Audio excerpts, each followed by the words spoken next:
Oke. Asyhadu an la ilaha illallah wa asyhadu anna Muhammadar Rasulullah. Eh, Alhamdulillahirabbil alamin. Eh, eh, Pada hari Jumat yang berbahagia ini kita akan melaksanakan podcast podcast kita mengenai namanya podcast kita adalah podcast Bu Dosen atau podcast Beda Buku para dosen-dosen kita yaitu dari Universitas Muhammadiyah Sidoarjo. Sebelumnya saya perkenalkan dulu Pak narasumber kita kali ini yaitu Pak Mulyadi. Pak Mul, Assalamualaikum Pak Mul. Waalaikumsalam warahmatullahi wabarakatuh. Pak Mul ini adalah dosen dari Teknik Mesin, ya Pak Nggih. Beliau adalah seorang lektor kepala yang kemudian sudah menelurkan sebuah buku yang berjudul dengan teknologi pengelasan. Kalau boleh tahu ini teknologi pengelasan itu berkaitan dengan apa ya? Ini nanti kemudian kita akan membedah lebih lanjut mengenai buku tersebut.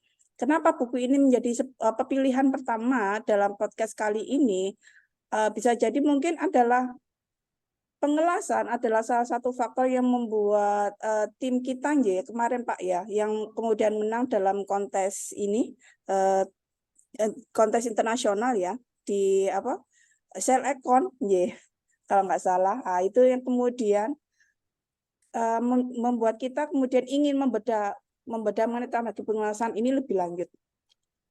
Kita mulai langsung ataupun ini Pak Mul, saya serahkan pada jenengan mengenai apa itu teknologi pengelasan, kemudian apa saja sih teknologi pengelasan ini digunakan, apa manfaatnya, terus kemudian buat siapa saja teknologi pengelasan ini diperuntukkan, kemudian apa manfaatnya buat mereka juga, termasuk kemudian aplikasinya di dunia nyata seperti apa, termasuk perkembangan adaptasinya ke depan. Mungkin dengan perkembangan teknologi manufacturing yang terbaru ini, ada perkembangan terbaru mengenai teknologi pengelasan. Monggo Pak Mul, dibedah langsung aja bukunya. Terima kasih. Assalamualaikum warahmatullahi wabarakatuh. Waalaikumsalam warahmatullahi wabarakatuh. Iya, sebenarnya saya dapat undangan ini juga kaget juga, apalagi kali ini padahal buku itu sudah ditulis tahun 2020 kalau nggak salah seperti itu. Ya. Jadi sudah lama sekali buku itu ditulis. Sebenarnya gini, buku itu sebenarnya diperuntukkan untuk mahasiswa, khusus mahasiswa di program studi teknik mesin seperti itu. Kalau dikatakan buku itu murni karangan saya, ya juga tidak sebenarnya. Jadi buku itu kan merupakan rangkuman dari beberapa sumber seperti itu. Memang ini dikhususkan untuk mahasiswa sebagai buku pendamping untuk proses pembelajaran mata kuliah teknologi pengelasan di program studi teknik mesin. Itu awalnya di situ. Jadi buku ini bukan, ya mungkin klaimnya ya, jadi buku ini bukan murni dari karangan saya, tetapi adalah lebih tepatnya itu adalah saya merangkum seperti itu. Sebenarnya kalau menulis buku itu tidak cukup 1 tahun, perlu beberapa tahun baru bisa menelurkan sebuah buku seperti itu. Memang buku itu sangat sulit sekali kalau memang itu murni dari apa yang kita kerjakan sendiri seperti itu. Tetapi kalau hanya sekedar merangkum dan lain sebagainya, mungkin itu sebulan, 2 bulan itu bisa terselesaikan. Tapi kan ya itu tadi, bukan murni karangan dari kita. Tapi ini kan lain ya, jadi ini lain untuk sebagai buku pendamping yang dikhususkan di program studi dari mesin. Tetapi kalau saya lihat di sini kayaknya sudah dipublish ya, keluar dari Umsida seperti itu. Iya, sampun. Iya, seperti itu. Tetapi di situ ya juga tidak menyalahi aturan juga. di buku tersebut sudah saya sebutkan beberapa narasumber yang tidak bisa saya sebutkan satu persatu karena itu memang database-nya dari Google ya, seperti itu, dari Google, kemudian dari textbook dan lain sebagainya. Tetapi dari buku itu juga ada sesuatu yang baru, memang murni dari kami, yaitu mungkin di bagian studi kasus kayaknya itu. Saya bercerita tentang mungkin di optimasi pengelasan seperti itu. Dan kalau kita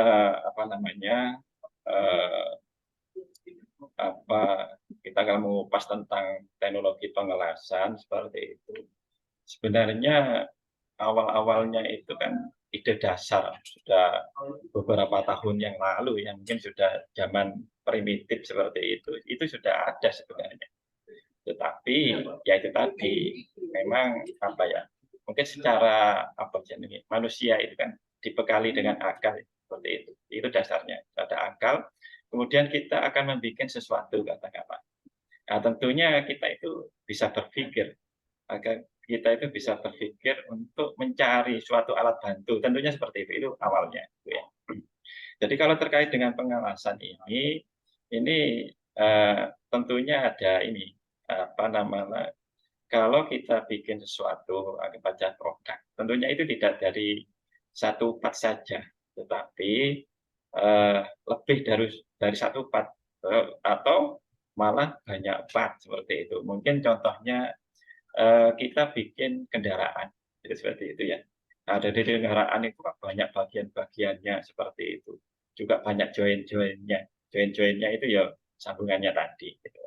Dari sambungan itu ya banyak macamnya. Ada yang sambungan sing fix atau paten yang tidak bisa dilepas gitu ya. Contohnya ya pengelasan itu. Jadi kalau mau melepasnya tentunya dengan cara merusak seperti itu. Kemudian ada cara menyambungnya itu dia itu bisa bongkar pasang. Contoh seperti sambungan baut seperti itu. Kita balik lagi ke yang di pengelasan. Jadi pengelasan itu intinya kan menyambung. Jadi menyambung dua material itu dasarnya dulu. Jadi ada dua material yang akan disambungkan, yang akan dijadikan satu seperti itu. Nah, tentunya menyambungnya itu kan di awal saya ceritakan tadi kan pilihan ya. Apakah nanti disambungkan dengan paten ataukah bisa dibongkar pasang tidak paten seperti itu. Ya kalau paten ya masuk ke ini menggunakan pengelasan. Jadi pengelasan itu yang menyambung dua buah logam sejenis maupun tidak sejenis dengan cara mencairkan. Tadi nanti klasifikasinya banyak, ya harus seperti itu. Tapi dengan berkembangnya teknologi seperti itu pengelasan itu perkembangannya sangat pesat sekali. Kalau awalnya dulu itu gimana ya cara menyatukan dua logam ini ya biar menjadi satu. Mungkin dari prinsip dasarnya logam itu bisa mencair. Kalau sudah mencair itu bisa padat lagi. Nah, berawal dari situ maka ini pengelasan itu ya dengan cara memanaskan gitu. Jadi memanaskan ini macam-macam ya. Bisa sumbernya itu bisa dari listrik. Kalau yang kita kenal saat ini kan ada las yang banyak sekali digunakan, yaitu las SMAW seperti itu. Jadi kalau di pinggir-pinggir jalan ini banyak digunakan, atau yang lebih orang-orang jalanan itu lasnya las MMA. Jadi manual metal art seperti itu. Jadi itu banyak sekali digunakan. Itu tadi dengan cara memanaskan, mencairkan, menjadikan satu seperti itu. Jadi itu dasar-dasarnya. Kalau kita kalau kita merujuk ya kalau melihat sejarah tentunya yang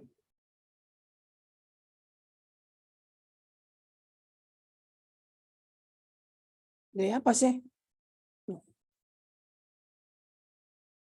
Lupa, kok terlempar. Siapa sih ngelempar? Wah, tuh Mimin nih.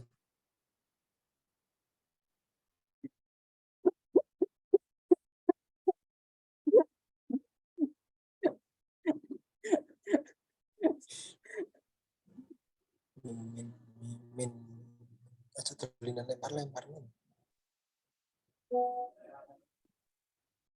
Saya terlempar keluar kayaknya. Pak, saya juga bingung, Pak. Ya itu, kalau menurut saya keluar seperti itu ya. Ya, sorry. Pripun ini diulang lagi dari awal atau pripun ini? Terserah, kalau bisa dilanjut ya lanjut, kalau mau diulang dari awal ya dari awal saja, tidak apa-apa. Seperti itu. Enggak, ini kok Romoro keluar saya. Makanya itu saya juga Lanjut saja, Pak, lanjut. Ya, lanjut karena bisa saja. videonya akan bisa Dipotong disambung atau ya. pripun itu nanti hasilnya, Nggih. proses editingnya. Ya bisa kok, bisa disambung. Gitu, Oh, seperti masih itu. bisa disambungkan. Jadi tidak perlu kita mengawal dari Enggak. Jadi yang Dilanjutkan saja. obrolan sing iki sing nggak jelas iki bisa dipotong. Nggih. Seperti itu. Oke.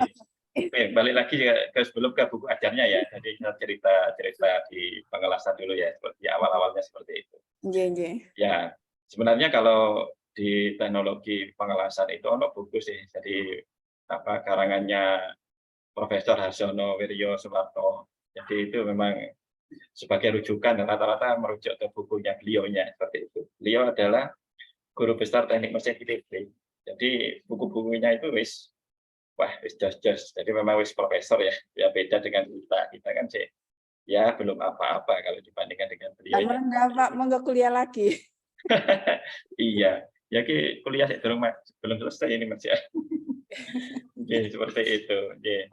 Kalau dilihat dari perkembangannya ya, jadi untuk LAS itu kalau sudah kelihatan teknologinya seperti itu mulai 1885 sampai 1900 seperti itu LAS busur.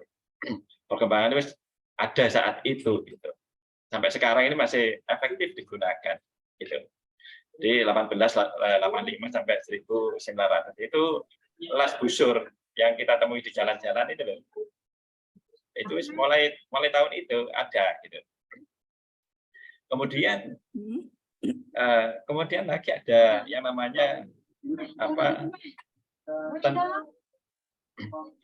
tentunya dari hasil LAS itu kan orang berinovasi lagi seperti itu. Kepinginnya kan mengarah ke yang lebih baik seperti itu. Ayo makan, dimakan. Ini kan seperti ya, jadi orang itu kan selalu berinovasi, jadi ingin sesuatu yang lebih baik. Maka pada tahun 1926 gitu ya, sampai 1940 itu sudah berkembang lagi untuk lasmik sama lasmak atau lastik seperti itu. Jadi untuk mengelas aluminium seperti itu.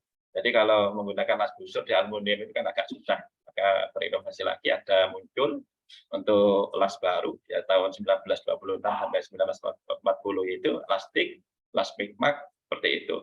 Kemudian ini masih terus berkembang lagi. Jadi las itu mulai tahun 1950 sampai 1992 itu ada yang namanya las plasma, kemudian ada las elektron, kemudian ada las laser, kemudian ada friction stir welding seperti itu.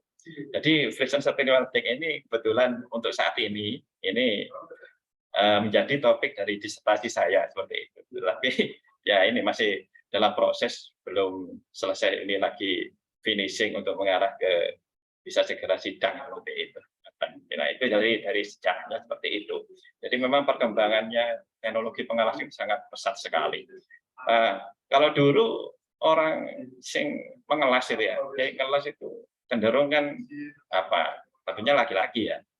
Tapi sekarang tidak.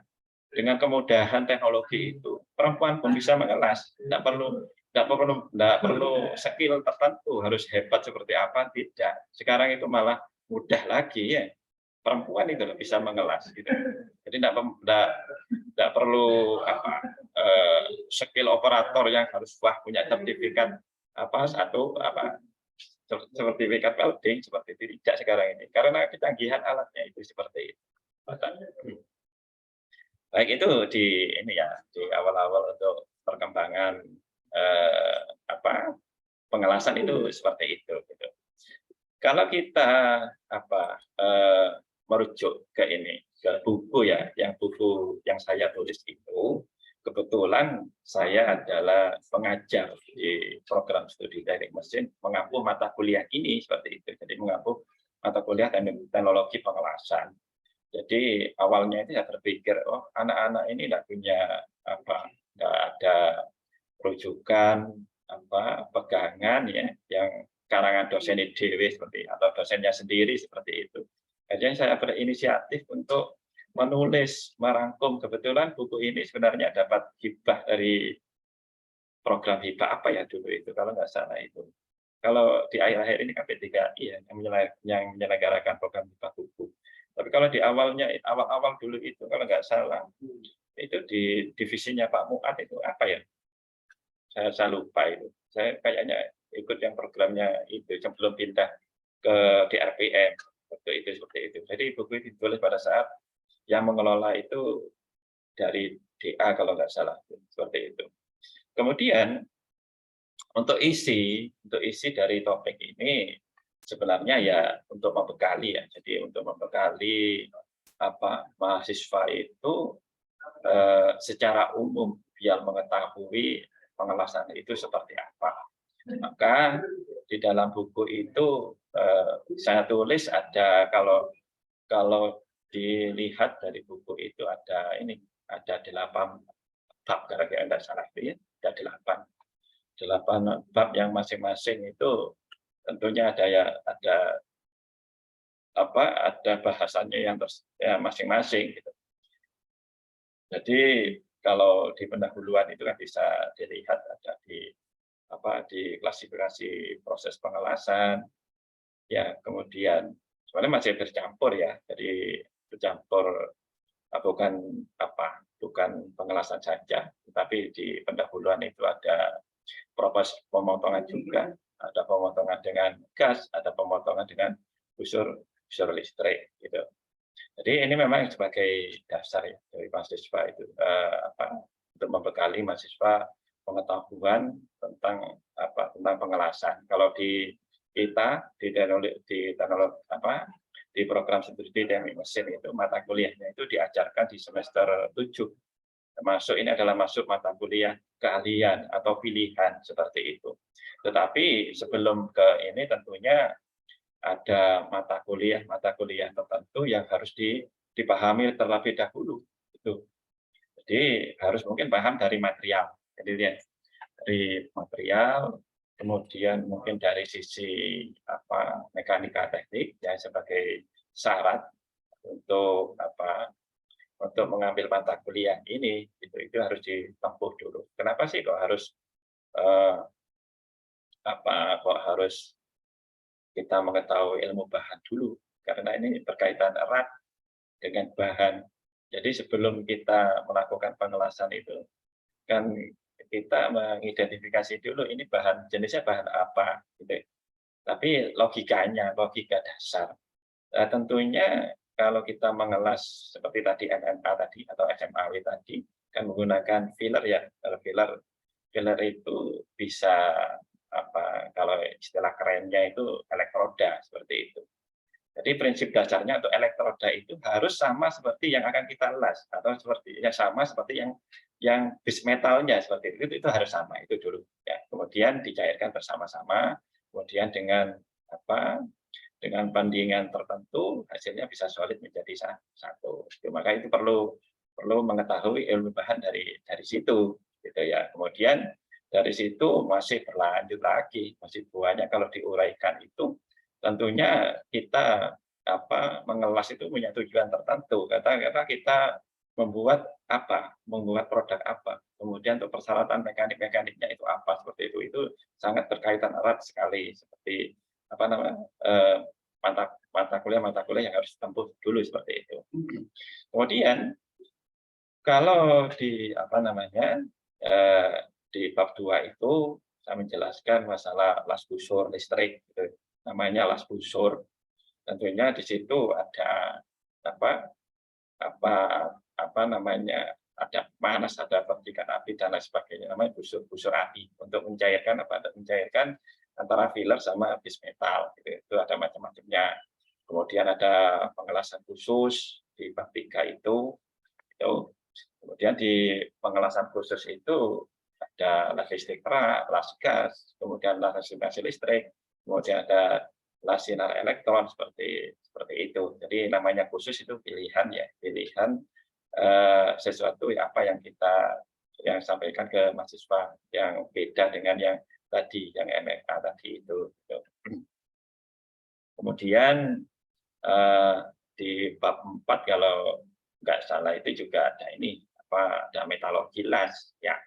Jadi metalurgi las itu dasarnya ya ilmu bahan tadi. Maka sebelum mengambil teknologi pengelas ini harus lulus di ini dulu, di ilmu bahan dulu, gitu, karena berkaitan dengan metalurgi lasnya. Metalurgi las itu sebenarnya ya kita melihatnya di struktur mikro bahan itu seperti apa. Tapi idealnya sebenarnya ya kepinginnya struktur mikronya itu sama dengan dismetalnya, logam dasarnya. Tentunya di situ nanti ada bagian-bagian tertentu yang dilihat, mungkin di well-nya, kemudian di HZ-nya, dan lain sebagainya di bagian-bagian las itu. Gitu. Dilihat strukturnya itu modelnya seperti apa sih seperti itu. Kemudian di bab 5 itu ada perencanaan konstruksi las. Gitu. Jadi konstruksi las itu seperti apa sih? Itu cara mendesainnya, konstruksinya tadi akan memberikan cara memberi simbol-simbol gambarnya sehingga si operator itu bisa men-setting, bisa melakukan fitting sampai melakukan pengelasan seperti itu. Di operatornya ya, di operatornya. Kemudian di bab 6 itu ada tes dan pemeriksaan lasan tadi untuk uji pengujiannya. Biasanya di pengujiannya ini mengikuti, jadi produk apa yang akan kita buat, ya tentunya di situ ada persyaratan-persyaratan mekanik yang harus dipenuhi. Nah, ini juga disampaikan juga di situ, gitu, di bab 6 itu. Gitu. Kemudian di bab 7 itu, ya ini ada pengelasan khusus yang di friction stirring welding. Kalau ini sebenarnya awalnya ini dari TWI di Inggris itu sudah melakukan ini ya. Kalau dari perkembangannya itu untuk friction itu kan tahun 1950 sampai 1992 itu sudah ada ini. Jadi ini friction itu sudah bukan sesuatu yang baru lagi, tetapi bagi mahasiswa awam gitu kan nggak ngerti apa sih proses friction itu baru lagi belajar sekarang ya. Jadi, seperti itu padahal itu sudah ada sejak lama. Tetapi ya tentunya tetap ada inovasi karena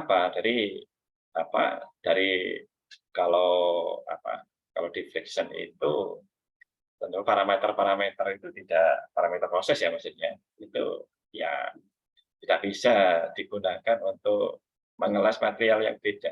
Jadi katakanlah setiap material itu ada parameter prosesnya sendiri. Nah, itu yang membedakan kalau di friction.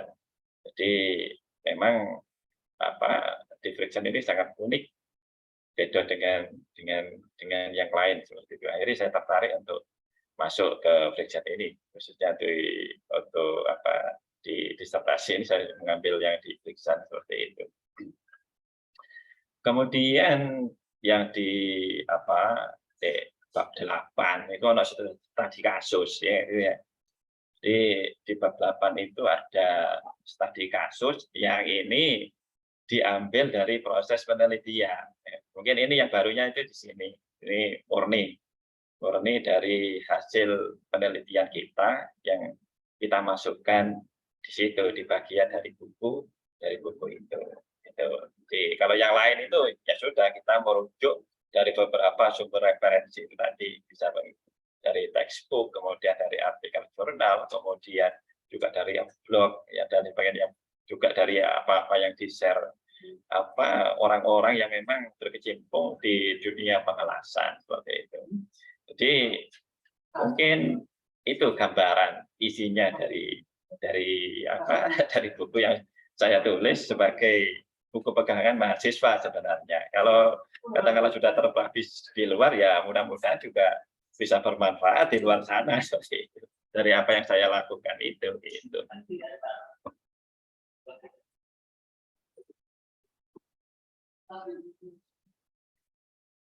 Ya kira-kira gitu gambaran isinya gitu. Melanjut ke pertanyaan berikutnya mengenai ini ditujukan untuk siapa? Apakah memang untuk mahasiswa UMSIDA saja atau kemudian untuk para ini praktikal ini ada di praktisi yang di luar atau sorry, untuk para para itu. praktisi yang ada di luaran sana, Bapak? Iya, sebenarnya kalau kita kita tujukan ke mereka yang di luar, tentunya buku ini kurang cocok ya. Jadi belum menyampaikan sesuatu yang spesifik seperti itu.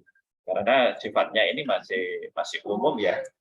Jadi masih umum, maksudnya itu sebagai bacaan-bacaan umum saja, tidak ada sesuatu yang baru gitu.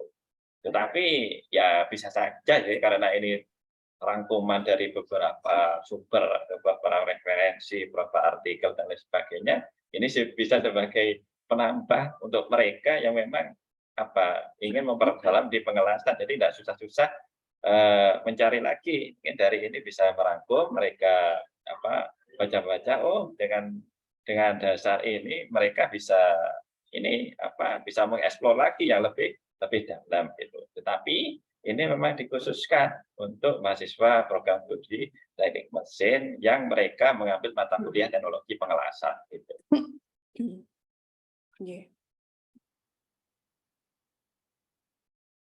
Terus kemudian ada hal-hal menarik apa, Mbak, yang kemudian jenengan temui di lapangan ketika dalam waktu proses pengelasan tersebut yang jenengan tuangkan dalam buku ini?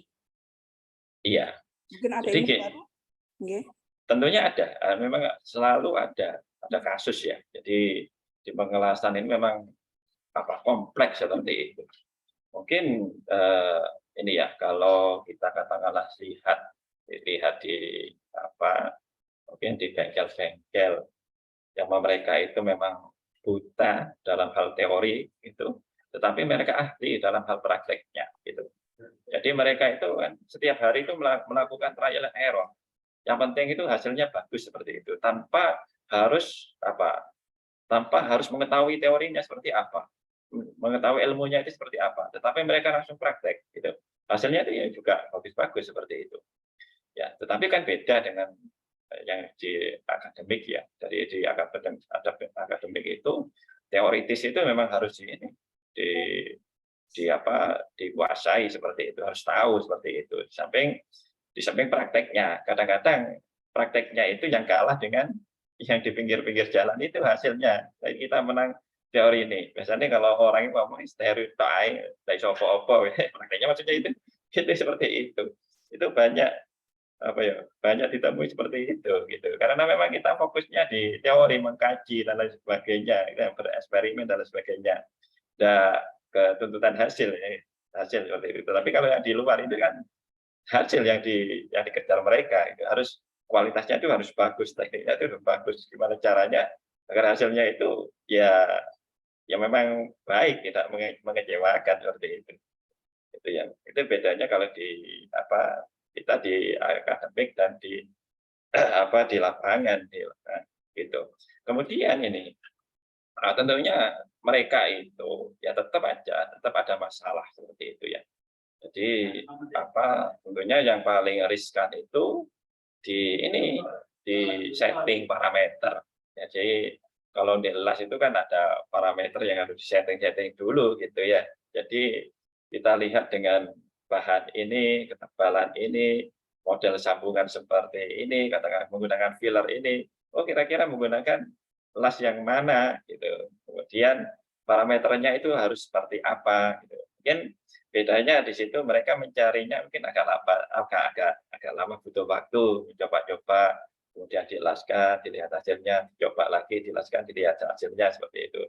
Tetapi kalau di akademik tentunya itu juga sama juga seperti itu, tapi ada teorinya, ada cara mengoptimasinya gitu. Jadi ada suatu ilmu yang untuk mendapatkan parameter optimum itu seperti apa, kita tinggal bereksperimen kalau mengelas ini dengan bahan ini, filler ini, kemudian bentuk kampus seperti ini, parameternya sekian loh, seperti itu. Itu karena ada ilmunya gitu, seperti itu.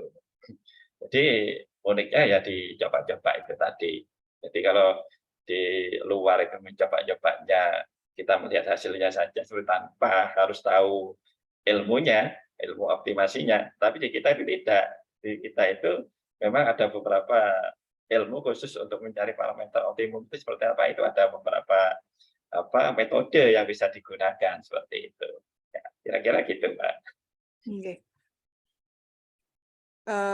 Kalau boleh tahu ini kan perkembangannya ke depan itu seperti apa Pak untuk teknologi pengelasan itu, terutama untuk proses aplikatifnya di luar sana ya, untuk teknologi manufaktur kita. Mohon maaf karena saya juga melihat apa ya, mungkin stagnan ya kalau yang di Indonesia gitu nggih. Ya jauh tuh. Nah, nggih, malah kan kemudian saya melihat juga segi manufaktur kita sangat ketinggalan jauh lah perkembangannya dibandingkan memang terutama untuk negeri-negeri Eropa ataupun Amerika nggih, perkembangan keilmuannya juga sangat jauh. Dan saya juga melihat ada proses gap terutama dari kasus yang kemarin itu antara mahasiswa ada yang anak ITB yang nggak keterima terus kemudian sempat marah-marah kenapa kok yang diterima yang praktisi yang punya sertifikat welding sedangkan dia anak lulusan ITB tapi kemudian nggak diterima ngaten loh. Itu kan saya melihat juga sebuah temuan yang menarik ya. Apa yang kemudian gap apa sih yang terjadi gitu loh antara dunia keilmuan kita itu dengan kemudian para praktisi yang kemudian terutama di pabrik-pabrik yang bekerja itu dan bagaimana menjembatani semua yang gap itu terjadi itu. Iya. Jadi memang kalau kita sudah keluar dari kampus seperti itu sudah masuk ke dunia kerja, tentunya skill yang mereka butuhkan itu dari skill kita itu bisa apa itu dulu sebenarnya. Kemudian kalau memang suatu perusahaan katakanlah di perusahaan A itu ada beberapa pelamar, mungkin dari Upsida, katakanlah mungkin dari ITS, mungkin dari Brawijaya, mungkin dari ITB, seperti itu. Padahal di situ itu katakanlah butuh katakanlah bagian yang paling mungkin dibutuhkan operator welder katakanlah seperti itu. Ya tentunya meskipun kalau dilihat dari institusinya ya, kalau dari institusinya kan gede-gede katakanlah umpama ini ya katakanlah Umsida seperti itu. Umpamanya Umsida dari mahasiswa itu katakanlah punya ada skill tambahan. Kebetulan dari kita sendiri itu ada WE ya, meskipun itu welding engineer sebagai pendamping ijazah. Jadi sertifikat kompetensi khusus untuk welding engineer, tetapi ya ini memang masih dalam proses peningkatan kualitasnya mungkin mutunya seperti itu dari asesor-asesornya kita itu. Kemudian yang lain itu tidak ada pendamping itu. Katakanlah mereka itu hanya murni ya wis lulus S1 tapi tidak ada pendamping ijazah. Padahal di perusahaan itu membutuhkan yang tadi itu mungkin engineer-nya di welding gitu. Ya tentunya secara otomatis mereka itu ya dari Umsida dulu mungkin yang bisa masuk seperti itu. Jadi memang ya masing-masing PTN atau PTS itu juga berlomba-lomba untuk membekali mahasiswanya itu dengan kemampuan, dengan kompetensi tertentu yang nanti sekiranya mereka keluar dari kampus itu kalau sudah masuk ke dunia kerja dengan harapan sertifikat pendamping tadi itu ya bisa dipanggil duluan untuk diwawancarai, belum diterima ya, dipanggil duluan untuk diwawancarai. Kemudian tentunya setelah masuk di situ ada proses-proses tertentu yang harus dilewati, yaitu nanti ya juga tergantung dari skillnya masing-masing seperti itu. Jadi saya kira ya itu tadi, kayaknya ya untuk saat ini ya antara PTN, PTS itu ya juga ada mungkin juga berlomba-lomba untuk mendirikan LSP. Kebetulan syukur alhamdulillah di Umsida ini kampus yang paling banyak LSP ini Kalau nggak salah itu lebih dari 27 ya, lebih kayaknya Umsida itu. Jadi Umsida itu ya luar biasa kalau saya lihat. Jadi mendapatkan izin sebanyak itu. Di kampus lain itu enggak ada yang seperti sini. UNESA yang dekat kita ini ya juga gitu juga gumun ya. Umsida Sidoarjo kok iso ya? Kok iso membuka WE welding engineer, kok bisa diizini seperti itu. Mereka itu kagum ke kita gitu. Jadi sebenarnya kita ya sangat bangga ya dengan adanya WE di kita itu. Ya wis, ya itu kan mempunyai nilai plus tersendiri lah bagi untuk mahasiswa program studi teknik mesin. Meskipun ini dalam masih proses tentunya tetap berinovasi terus seperti itu untuk memperbaiki kualitas apa yang kita dari proses-proses itu tadi gitu. Kalau di UMM, kalau kita lihat di UMM seperti itu kan dia itu ada welding inspector gitu. Itu masih ya ini ya mending kita WE welding engineer gitu ya. Jadi kita ini perancangnya gitu. Jadi WE itu ya kebetulan mata kuliah yang saya ambil itu merupakan bagian dari itu. Jadi apa ya? Itu nih sumber ilmu pokoknya di teknologi pengelasan itu gitu ya.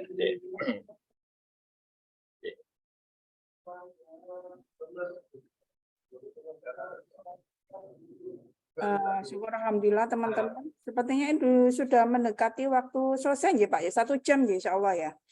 Iya, kok enggak kerasa ya? 13.44 dengan berbagai macam error tadi itu yang Iya. Sebelumnya saya ucapkan terima kasih banyak buat Pak Mul. Semoga sukses Pak untuk disertasinya. Oh iya, ini saya lagi pusing ini Bu. Enggak mari-mari nunggu jurnal selesai. Oh, tinggal jurnal saja yang jenengan ya. Iya, ini masih revisi. Semangat belum Pak. kelar. Amin ya rabbal alamin. Oke, sebelum saya tutup acara ini dengan doa kafaratul majelis, ada beberapa poin yang perlu saya sampaikan di sini mengenai buku yang kita bedah pada hari ini. Yang pertama mengenai sejarah awal munculnya. Jadi teknologi pengelasan ini sudah dimulai sejak tahun 1885 ya Pak G. Kemudian berkembang pesat dari tahun ke tahun. Pertama itu kemudian kita mengenal dengan berbagai macam teknologi, mulai dengan ada teknologi las busur, ya. Terus kemudian ada teknologi pengelasan khusus, kemudian ada juga teknologi ini ya metalurgi las. Termasuk juga kemudian ada beberapa persyaratan yang harus dipenuhi dalam proses pengelasan tersebut, termasuk parameter-parameter yang harus diuji terlebih dahulu. Jadi kemudian karena buku ini itu merupakan bagian dari teori, merupakan kolaborasi dari teori maupun dengan studi kasus yang ada, maka kemudian juga dicontohkan beberapa kasus ya, studi trial error dari beberapa praktisi di bidang pengelasan, bagaimana kemudian ketika pengelasan itu dilakukan tanpa teori. Jadinya biasanya mereka kemudian kesulitan dalam mengukur parameter-parameter yang harus dilakukan. Sedangkan bagi para praktisi akademisi, biasanya mereka memang lebih jago dalam urusan teori, tapi kemudian seringkali dalam proses mencari hasil yang terbaik.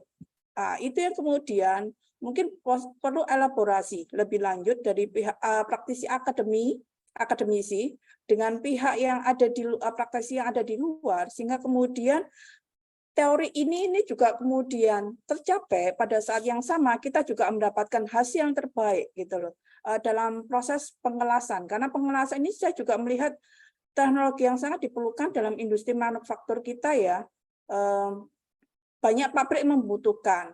Memang sih kemudian kita selama ini kan kita selalu berbicara mengenai IT ya, information intelligence, artificial intelligence itu yang kemudian tanpa kemudian ada proses pengembangan keilmuan mengenai pengelasan, maka itu juga tidak akan terjadi. Tidak akan terjadi teknologi yang dibutuhkan untuk membantu manusia tersebut. Nah, kemudian buku ini menjadi salah satu sebuah sumber yang menarik karena tidak cuma sekedar dia menyajikan sebuah teori, tapi kemudian juga sebuah studi kasus mengenai kasus-kasus proses pengelasan yang ada di luar sana. Karena juga merangkum temuan dari blog, kemudian rumor kesana kemari, ya Pak, mengenai teknologi pengelasan yang ada. Termasuk juga Bapak mengutip beberapa teori dari guru besar yang ITB dan beberapa guru besar lainnya mengenai teknologi pengelasan yang terbaru. Saya pikir sekian. Mungkin ada yang perlu ditambahi Pak dari apa yang saya sampaikan. Monggo Pak Pul. Iya. Mungkin ini ya, mungkin nanti kalau ada yang lihat mungkin dari apa yang kita diskusikan hari ini, jadi khususnya mahasiswa di program studi teknik mesin, ya kalau memang tertarik di teknologi pengelasan, itu ini hanya sebagai jembatan ya, jadi untuk membuka wawasan ke depannya yang di luar buku ini sangat banyak sekali dengan teknologinya sangat tinggi-tinggi. Jadi buku ini hanya sekedar sebagai pendamping lah untuk membuka wawasan yang lebih luas seperti itu. Mungkin itu yang bisa saya sampaikan. Terima kasih banyak Bapak untuk untuk diskusi kali ini ya, karena saya juga bagian menarik pada buku kali ini karena kemudian terus terang saya tidak paham mengenai teknologi pengelasan dan apa saja yang diperlukan, termasuk parameter-parameter yang dibutuhkan itu. Setahu saya juga memang biasanya kakak laki-laki saya yang seringkali kemudian memakai jasa ini, terutama kalau pas lagi melakukan perbaikan sepeda motornya, ngaten nggih. Ini pasti ke tukang las nggih. Nggih, betul. Dan saya lihat juga memang banyak tukang las kita itu kan bukan dari praktek lulusan perguruan tinggi nggih. Oh iya iya. Betul, artinya bukan lulusan college yang mereka kemudian sekolah khusus untuk pengelasan, tapi lebih kemudian mereka praktisi yang memang benar-benar praktisi yang belajar mandiri gitu, tutorial secara mandiri. Dan saya pikir ini kemudian menjadi pengetahuan baru yang menarik buat saya. Sekian, saya tutup dengan doa kafaratul majelis. Subhanallahumma wa bihamdi asyhadu an la ilaha illa anta astaghfirullah wa atubu ilaik. Oke, terima kasih. Warahmatullahi wabarakatuh. Waalaikumsalam warahmatullahi wabarakatuh. Matur nuwun Pak Mul. Nggih, sami-sami Bu. Izin Matur undur nuwun diri. Pak Mul. Nggih, sami-sami Pak Nur. Nggih, Pak matur nuwun sangat. Nggih, terima kasih banyak undangannya. Nggih, sama-sama Bapak Mul. Nggih, monggo. Nggih, salam. Di stop.